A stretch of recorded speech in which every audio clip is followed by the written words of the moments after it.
take the first step, so now here we go.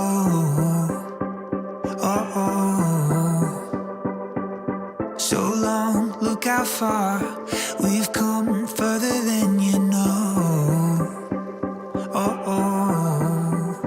Feel the rush, electric to the touch, gold is in the blood. When it comes, everything will change, we won't be the same. It's a perfect moment in time, and I'm holding on for the ride. I've waited all of my life, I've never felt so alive, I've never felt so alive, I've never felt so. Aming dakilang Diyos, namang banal, namang pangyarihan sa lahat. Lord, sa umagang ito, Panginoon, kami po ay nagpupuri at nagpapasalamat sa blessing na ginawa niyo po sa buhay po ni Ferrero, ni Sharina, lalo na po sa mga ibinigay niyo po mga pagpapala sa kanila, lalo na po sa kanilang mga anak. Doon Panginoon, ito po ang nagpupuno ng kasiyahan nila. At dalangin po namin sa umagang ito, Panginoon, alalahanin niyo po na mag-asawang ito. Inialay po si Lord sa inyo na isang araw, Panginoon, kung ano man ang panawagan niyo sa batang ito, alalahanin nila na ito po'y inihandog nila, na ito ay maging kagamit-gamit, Panginoon, para sa inyo. Dalangin ko po sa umagang ito, maging sa mga tumatayong mga witness o ninong at ninang. Sila po, Panginoon, ay gamitin po ninyo someday, maging sa ngayon, sa simula ngayon, bilang mga God, mga ninong at ninong at ninang ng Baby Retreat, Panginoon. Sa umagang ito, inaalay po namin Diyos. Ipuros niyo po ang pagpapala ninyo sa mag-asawa. Gabayan niyo po sila. At higit sa lahat, Panginoon, gaya nga po ng aming pong pinag-aralan ngayon, nalalahanin nila na sila po ay responsable dapat at accountable din po sila kung ano man po ang maging kainatnan po ng buhay ng batang ito. Nawa, sila po ay magamit ninyo na higit sa lahat na ito po'y lumaki, Panginoon, na may takot at pagmamahal sa Diyos. At Ama, muli maraming salamat at sa umagang ito, ibibigay po namin, Panginoon, ang batang ito inaalay. Siya po ay gamitin ninyo, pagpalain ninyo, at dumating man ang time, Panginoon, na anuman ang dumating sa kanila, Panginoon, nalalahanin niyo po. Ay ito po ang araw na ito, siya po ay inialay po sa inyo. Maraming salamat po.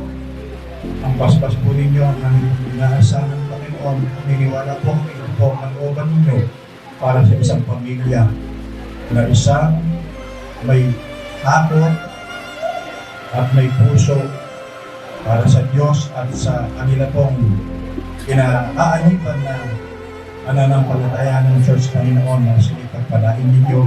Sama-sama sila na mag-grupo doon. Maraming salamat po. At muli sa inyo po ang pinakamataas na papurituan natin sa pagkatandahan ng ito at aming pong sabot na lang naman sa matamis at dakilang pangalan lamang ng aming Panginoong Yesus. Amen.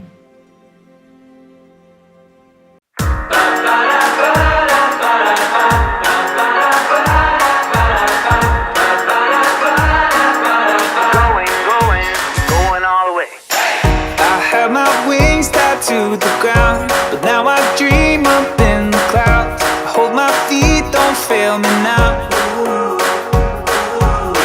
I had my mind stuck in a cage. I hope that there might come a day I wasn't made for second place. Going all the way, going all the way, going all the way, going all the way up. Going all the way, going all the way, going all the way.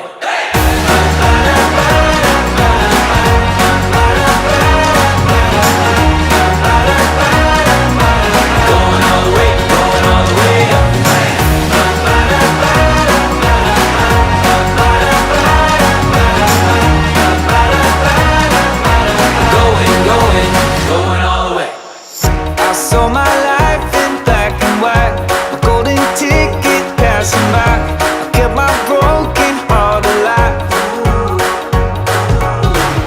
So you can say I'm living proof, taking aim right at the moon. I'll be your hero when I lose. Going all the way, going all the way, going all the way, going all the way up. Going all the way, going all the way, going, going, going all the way.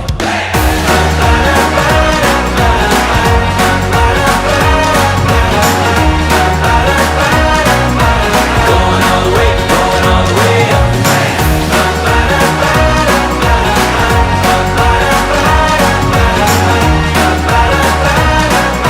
Going, going, going all the way. From the rooftop to the stars. Thank you so much for being in our lives.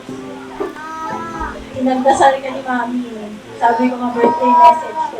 Ay, birthday gift ko siya kasi we've been trying for 9 months, no, Mami?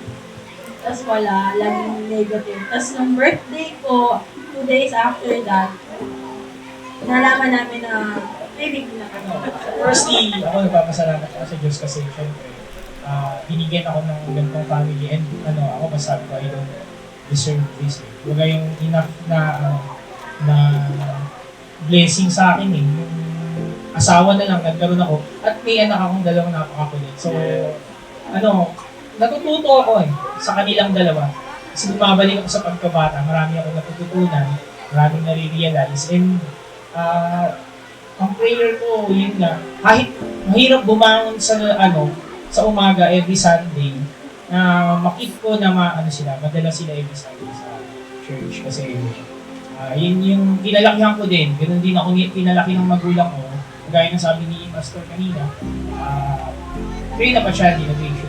When he's old, will not depart from you. So, prayer ko na ma-sustain and kasi kung pananampalataya ko lang bagsak tayo. So, ang prayer ko na tulungan ako ng Panginoon na makita ko yung mga pamilya ko sa simbahan.